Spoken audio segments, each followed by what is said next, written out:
For years, I didn't drink, and somehow somebody put it in my mind that I do everything a little bit too hardcore. Like, you need to like relax. And so it was like a hot summer day about a year ago. I live in this cul-de-sac, and everybody gets together, and we go to the pools, and we're sitting there. And here, have a beer. And it's like a Mick Ultra. And I'm like, okay, this is not even really beer. I'll drink this beer. And after not drinking for years and having one drink, I I had to go home in the middle of July 4th celebration and sleep because I felt so terrible. I was like, why would I ever want to do that again? But it was the social aspect of it that got me to do it again, even after years. And we're talking one, I don't even think I finished it. One beer. It's so like they're like most people, if you drink to excess often, you're sedating, right? Like that's so unhealthy, and you're doing it to because you have unprocessed trauma. It's that simple. Very like my wife still drinks to this day, but she might have one glass of wine that she usually never finishes. Like when I was drinking, like I had a goal, and it was not to have one, right? Like I was drinking to get drunk. Like that was my goal when I was drinking. There was never one. I never once said like, I'm going to have one tonight. And then I had 10. I always said, I'm going to have 10. And I did. Sometimes I had 20, like there was always a goal. And so if you're drinking to excess often, you have unprocessed trauma. The drinking is not the problem. You need to deal with the underlying issue, which is unprocessed trauma. And usually it's tied to your core limiting belief, which is anchored by resentment. And so my book can walk you through how to get out of that. Like that's what the book is frameworks. It's only 66 pages. It was only 28 written pages before I had it formatted. So it's not long. And I wrote it as a baseline for my clients to use to get the frameworks so they could wrap their head around what we're about to do. Now, together, we dive a lot deeper into, soul purpose and their life vision, limiting belief discovery, but all of that is in the book of how to do it on your own. So, like the book you can get for free on my website, or because it's just a PDF download, or you can go to Amazon and get Mindset Breakthrough for, I think it's $11, $10.99. So like I priced it as low as I could to get, it's the cost to have it printed and shipped because it's, you can get it with Prime. Yeah. I want to ask you because I love I can't remember what it was called, your framework for identifying limiting beliefs. Yeah, both like powerful and primal states of being. Yeah, well, there's this. So I recently had this experience where, and this messes with you on a bunch of different levels because I realized that I had this core belief of you're not worth it. Right. And it makes sense. I was like the oldest of 6, you know what I mean? So I was the oldest. So guess what? I don't really have time to listen to what you're saying because, we've got all these other kids around here, Yeah, you're right. and I got to go to work and I got to You're old enough this. now. Yeah. Yeah, you're old enough now to do all this, and so, and like you, I get along great with my parents now, and there was issues and things, and it just became, unless I was doing something extreme, it was like, you're not worth it. And so I identified this, and I worked with a coach on it, and it's funny because it played with my money story too. It was like, you're not worth it. So anytime I had any money, it was like, oh my God, nobody knows I have this. I got to blow it before they take it from me or something. You find ways to get rid of it. Yeah. And so I'm like, when I realized that it's crazy. And I even had now, so, I can't even bring myself to say the number, but this month in August, I had the most financially successful month of my life. I made more this month than I ever have made in my entire life. And all those things are still there. And I'm like, man, but there are new ways, because it was like, I have to hide this, or I have to spend it, or there's shame involved in it or something. Man, does it ever go away? Yeah, well, so you have to go to like the decision director would be super powerful for you to use, but also there's a couple of money books that are super powerful that I highly recommend you read. Garrett Gunderson, Money Unmasked is the first one you should read. It's not a long read, neither is the second one, but that's kind of the surface level, like the entry, but it's very, very good. And then you read Killing Sacred Cows, and Sacred Cows is all it is those are money myths. That's what he's referring to with Sacred Cows is money myths. And those 2 books alone changed the way I view money forever. So yeah. I highly recommend both of those books. And based on what you're telling me, you should read them today because they're really, really good books. And they take money and turn it on its head because it'll make you look at it a way you never have before. Like those thoughts you're currently having, you can get rid of with the decision director. Those are surface level, most of them, unless you had some really deep stuff growing up, but you can figure that out through the decision director of how to get rid of those. And then you I don't think I said this yet, but so you did talk about recording them. So you draw the 2 columns. You got the limiting belief in the left column. You got the new empowering decision in the middle. Yeah. and then you got evidence of that and the right? So this is how you get rid of limiting beliefs, right? So you draw 2 lines on a paper, make 3 columns. You got in the left, you have the old limiting beliefs. The middle is a new empowering decision, and the right column is evidence of that. And so let's just use money real quick. Money. So I'm not good with money. So that's your old limiting belief. The new empowering decision, you don't have to overthink it. It could be more than this, but it could just be the opposite. I am good with money. And then the third column is evidence of that. And if you're looking for good, if you're looking for evidence of something, you could find it everywhere. Like, I save here, I do this, I just had my best month ever. Like, there's always evidence of it everywhere. Mhm. But here's the key: is you take your phone voice notes, and then you record your new empowering decision and the evidence of that. And there could be one new empowering decision with 5 or 6 evidence of it.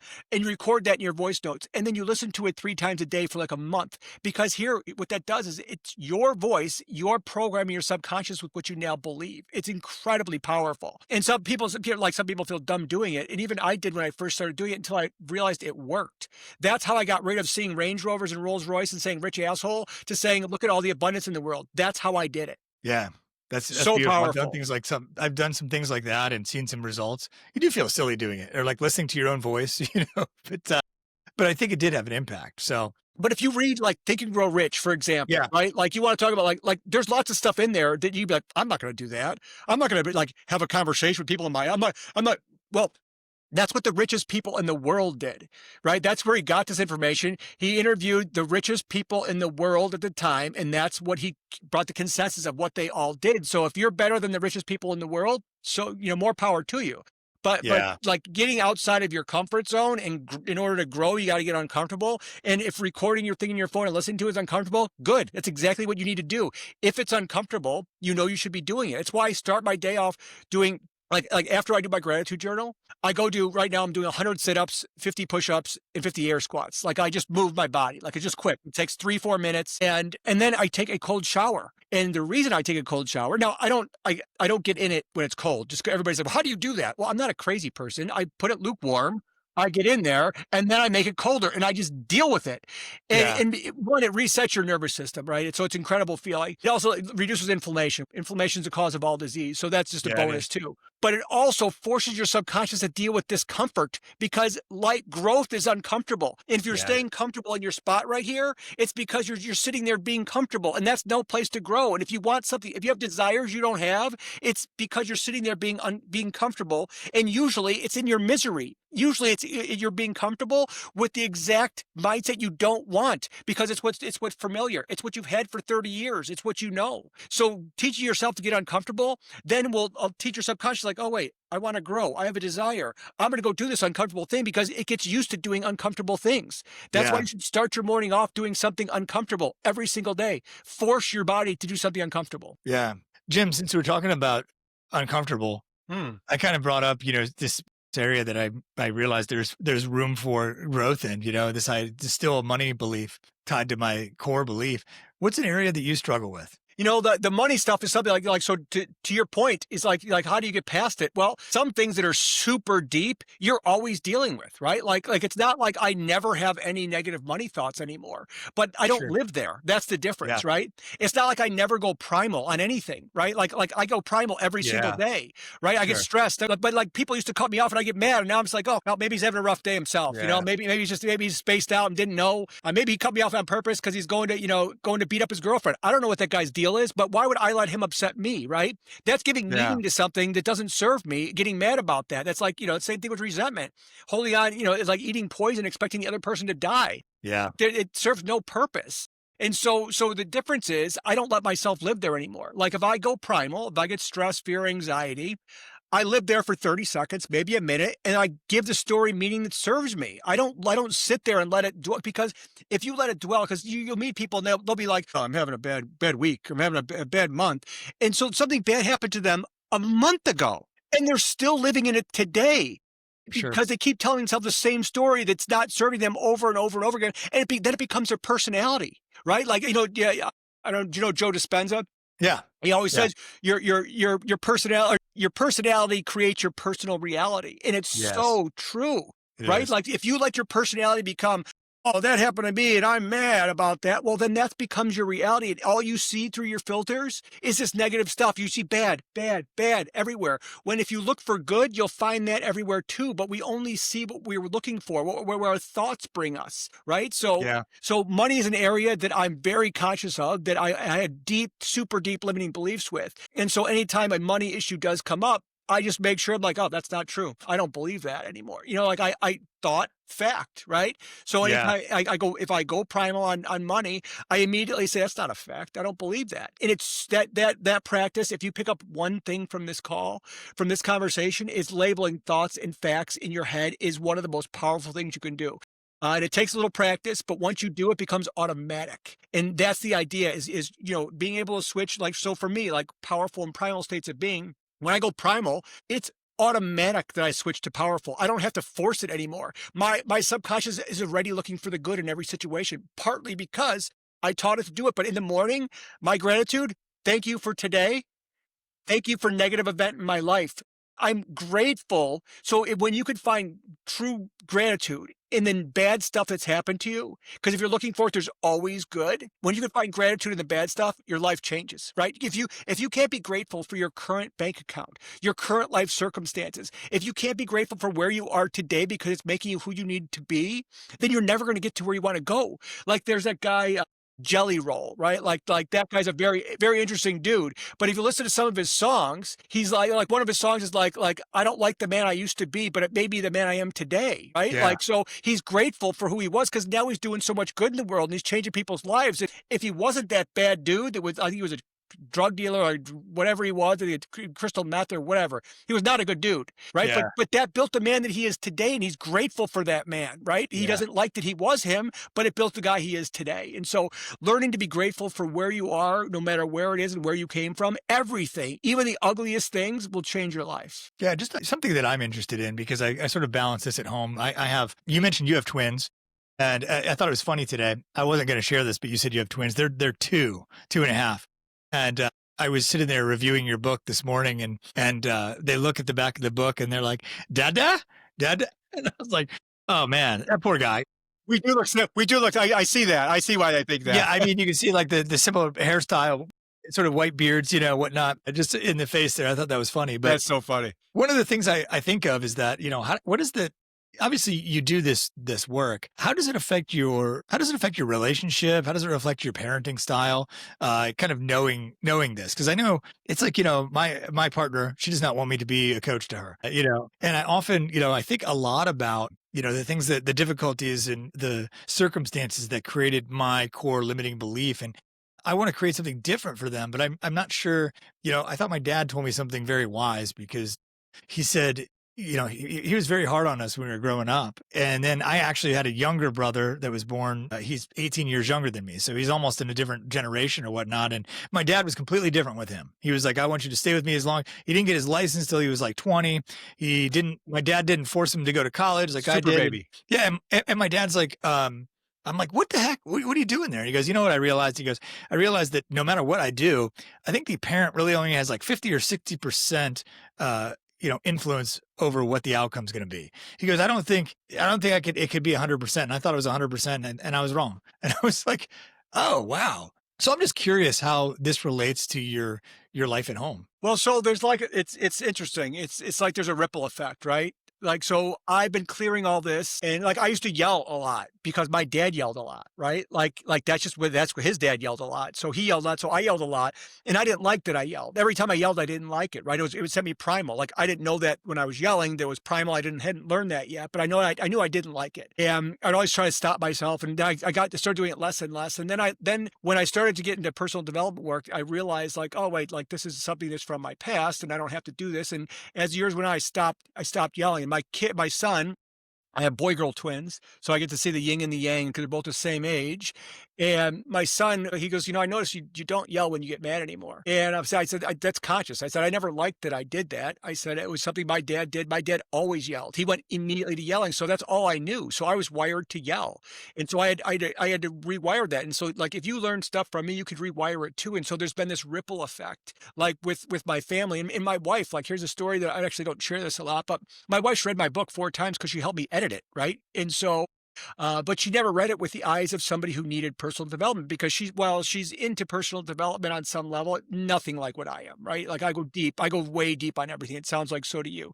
But we had a tiff, which we get along great, but everybody has their tiffs once in a while. And we had a tiff not that long ago. And my wife, she grew up living in scarcity. Her parents had money, but they grew up in extreme poor scarcity situations. So they carried scarcity into how they raised their kids. They didn't have air conditioning. We live in Chicago, just outside of Chicago. Like in the summer, it gets pretty brutal. But then she has two siblings. There's three of them. The week her sister went to college, her younger sister, they got air conditioning as soon as the kids were out. So like resentment, right? So I started building this because my wife, she had an issue with something, and I found like, you know what? It's time to crack her open. I know all the buttons to push. We've been together for 22 years. I know she holds resentment towards her parents. Her mom's her best friend today. So I also knew that it was difficult for her to even process holding resentments to her mom, who she's very close with. Yeah. And her father just died a couple months ago. So this was after he passed away. So I knew there were some emotions there too. But I'm like, it's time to crack this open. Because, like there was some stuff where I noticed her money issues were blocking or getting in the way of stuff we were expanding. And she was getting in the way of that.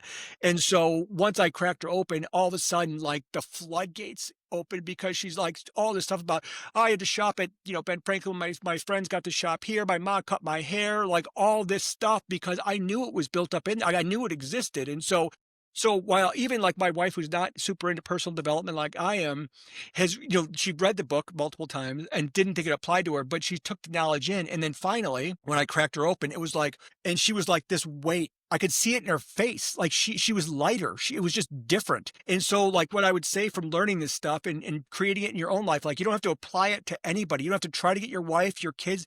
There is a ripple effect that will be seen.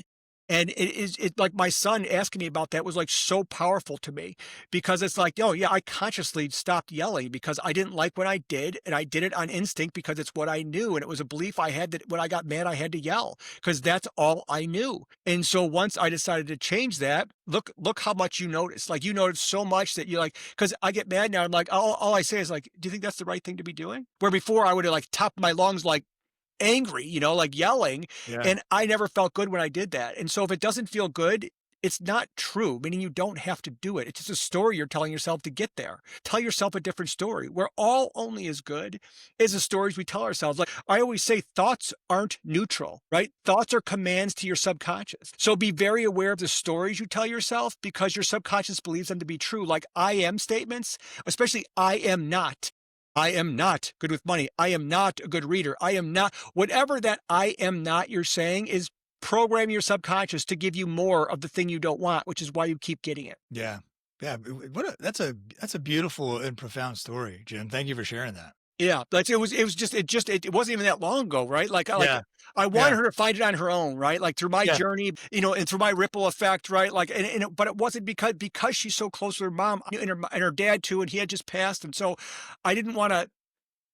I didn't want to force it on her, like because we have a great relationship. So I'm very intense, obviously, and I don't like to force that on my family, but I do try to I'm very healthy, so I bring health into the like you should eat this like that. I do push on them because my son plays high level hockey, and I just want my family to be healthy. And it's hard to eat healthy, right? If you eat healthy, it's hard. Hmm. But this was one of those things that all right, it's the right time, and it was like she's like, well, what do I do now? And I grab my book and I'm like, open to page 38 because page 38 is how to deal with resentment. Yeah. Yeah. And literally, she put it on her desk. She put a piece of paper in there. And the next day I saw her working on her resentments because she realized she had some stuff to let go of. Because when I cracked that open, it was, I remember last time I saw my wife cry like that. Like she cries. She's a woman, like she has emotions, but not like this. It was like releasing this deep, deep core, resentment she had. It was coming up and she was letting it go. And that's the process, right? Like the process is to name it, which she was naming. I had to shop at Ben Franklin. My friend shopped at Macy's. My mom cut my hair. And so she's naming it, and then she felt it. Like she felt it right there in front of me, right? She was processing it right there. And I'm like, okay, this is great. Like, does it benefit you to hold on to this? No, it doesn't. All right, let's give it a different meaning because that helps you serve our kids and it helps you be the person you are today, but we can change who that is for the future. We can use that for a benefit, right? And she's, yeah, and yes. And so I said, okay, well then let's just let it go and like let it go. Like I still will go like this because it's like, how do I process in my subconscious that I'm letting something go like this, right? And here's one thing before we end this. This is super powerful Yeah. about surrender, right? Like I learned surrender from Michael Singer. He wrote the Surrender Yeah. Experiment and the Untethered Soul. Like Yeah. highly, highly recommend that because surrender isn't weakness. Like most guys are like, I'm not surrendering. It's alignment. Surrender is alignment. Your goal is to get your whole body and your whole subconscious in alignment. And so here's the crazy thing is we resist. We already talked about resisting, right? Like the things we don't want, they get bigger and bigger and bigger, and it's become bigger problems. But here's the other problem is clinging onto what we do like causes problems too.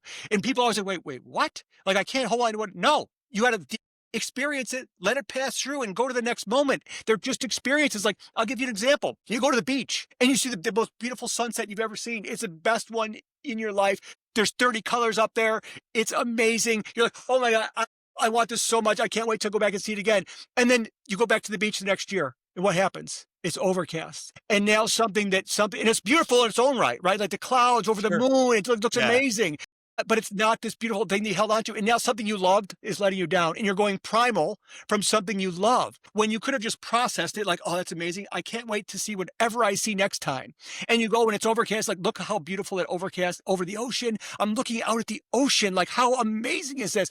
But when you cling on to the thing you like initially, now all of a sudden the thing you like causes conflict and it sends you primal on something you loved. Like Yeah. how crazy is that? Like Yeah. that. So Wild. I learned that from Michael Singer. Like that is such a powerful, how to surrender on things you like and how things you don't like. And when you just process the stuff you're resisting, when you just process it, it's gone.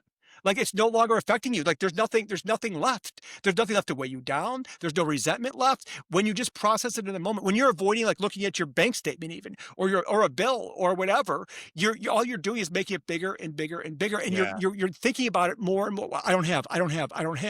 And when you do that, you create more of it. Yeah, absolutely. And again, beautifully said. Beautifully said. I think what I really love about your work here and going through the book and whatnot is that there's no fluff. It's every single word is meaningful. It's placed, in a word that's going to have maximum impact. And Thank you. one of the things that came up in this, and this is something I ask people, especially authors, is that because I think it's important. You can judge a lot from the author's reaction to the question, right? And I think it's very clear in this book that you're clear on who it's for. Oh, who is this? Who is the book? I got it right here. Let me figure out how to work my camera. Who's the mindset breakthrough for? Mindset breakthrough is for me, meaning entrepreneurs, right? Like that's primarily who I work with because that's who I was. Like I work with CEOs. I work with, it's people that are high achievers and people that are high achievers that are unfulfilled, right? Like the story I said about the guy with the construction company that's like doing coke. His wife's divorcing him. He's got this business where he makes, $8-10 million a year, but he's miserable and he's doing coke at the office.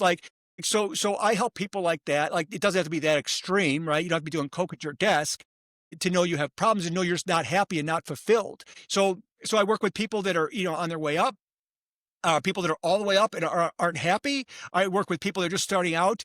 It's not cheap to work with me, so people that are starting out generally can't afford it. But if you can, it's good to get the groundwork laid right now because then you take off like a rocket ship, right? And so I primarily work with entrepreneurs, high achievers that are looking like they have money, they have cars, they have houses, they're married, and they're miserable, they're unfulfilled, they're unhappy. They have all this money, and they were chasing money, and they were really good at it, so they didn't have any beliefs that made them run from the money. But when you're chasing only money, what you find is there's no destination that's going to make you happy. You can't buy another thing to make you happy. You have to find success in the journey, right? And until you find success in the journey, which giving your life meaning and purpose does. And so a lot of times the first step I have with people, there's a whole process, but the first main step we end up going through is let's give your life some purpose. Like what? Because if you can't answer, what do you want? Like here's my first question. What do you want? And I shut up. And they're like, what do you mean? Like, what do you want out of life? Where are you going? And most of them, these are people that make millions of dollars a year. Yeah, I don't know. Can't answer it. Yeah. Like, how crazy is that these people are like so successful on paper, you looking at them on Instagram are like, oh my God, I want their life, and they're fucking miserable. Think about that. Like it's crazy to me. And so that's who I was. I was running, like, I didn't realize I was miserable, but I was drinking and drugging way back. Once I stopped that, I still had all kinds of issues to work out because I was trying to find my limiting beliefs and couldn't. It took me Yeah. 10 more years till I got to that stuff. And Yeah. so that's why once I took this 2 years off is what it was. I didn't plan on it being 2 years. And I wasn't, when my last business that I burned to the ground, that did take all the money away. It's not like I was in a financial position to like take 2 years off. I mean, I figured out how to do it because I needed to. And so once at the end of this, I'm like, well, do I go back into all those businesses where I was a real estate entrepreneur? They were all different aspects of real estate. And I'll always have real estate on some level, but do I want to go back into real estate as a profession, or am I not going to teach this to people? And my purpose now is to add value to people's lives and help them find, authentic happiness. Like that is my purpose in life, is to help people who don't, got all this stuff and they're not happy. Like that's my purpose in life. That's beautiful. And our purpose is overlined there a bit as well. Yeah. No, we talked Um, about that before. It's incredible. Somebody listening right now who's like, I need to talk to this guy. How can they connect with you to find out more about working with you? Yeah, you can get my book on Amazon. You can go to my website. So Mindset Breakthrough, just go to Amazon and search Mindset Breakthrough. It'll come right up. My website you can download for free is jimhuntzicker.com. It's JimHuntzicker.com. Mindsetbreakthrough.com will also send you to I believe I was pointing to Amazon. I got it either way. Yeah. Mindsetbreakthrough.com will get you to me also. We'll have it in the show notes and whatnot. All that information will be in there. Yeah, excellent, excellent. But yeah, that's the first. There's a contact card on my website. That's the first step to getting a hold of me. We have a 45-minute conversation to see if we're a good fit. I just see if I can help you. There's no sales call. Yeah. It's a matter of, do you want help with that? Yeah. Like I help you see where your problem is, because it's easy. It's easy for me once you know these frameworks, and I can see through it. Like you said in conversation with a coach, it's very easy for me to see your beliefs because they come out in your stories. It's so quick. Like, oh well, I do this because because of the story you keep telling yourself for the last 30 years. Like, yeah, exactly. So let's work on that. And so like, all I ever say at the end is, do you want help with that? If not, fantastic. You get, the 45-minute call. We work together or we don't, no big deal. Yeah. So, Jim, as we close here, what's something that maybe I should have asked you or didn't ask you or thought I was going to, or something that you wanted to add that we didn't get to, or No, I don't know, what comes to mind? we covered the biggest thing I like to impart, like to give some real value on this, is the decision director, which is drawing two lines. That is That's unbelievably awesome. powerful. Yeah. And labeling thoughts and facts. Like you get my book, there's a lot more detail in there, but I wrote it so it's not fluff. Exactly what you said. It's just frameworks. There's some explanation, but there's no fluff. Like I could have wrote a 200-page book really easily. And I stopped myself from that because I wanted the book to be like, people to pick it up like, oh, I could read this. I can read this tonight, and so you could read the book in a couple hours. It's only 28 written pages, so there's some great pictures in there, which is why I made it the size I did, because I didn't want to get rid of the pictures. Because originally this was just a PDF that I was giving to my clients. And then I realized, all right, 66 pages, a little long, let me publish it. And now it's been selling like crazy, and it's incredibly humbling, actually. Well, But labeling thoughts and facts and using Decision Director will change your life. it's awesome. And it's extremely, for being so brief, it's extremely rich as well. And I think that's, that's just emblematic of the power of the material. So, For sure. so it's awesome. Yeah. And again, it's not about me. Like the book, that there's no fluff. I'm not trying to say, look what I could do. Look what I could do. This is what worked to fix my mindset. It could work to fix yours too. And I even explained all the people I went, like at the beginning, the dedication is, I thank all of the people I studied all the way back to the late 1800s, like James Allen from As a Man Thinketh, and, Charles Handel, like there's so many. Because the best stuff I found was from like 1950 and prior. Yeah, that's awesome. Well, Jim, thank you so much. I appreciate you taking the time to spend with me this afternoon, and I wish you all the best. I mean, thank you. It's been a great conversation. Thank Yeah. you, Ryan. Of course.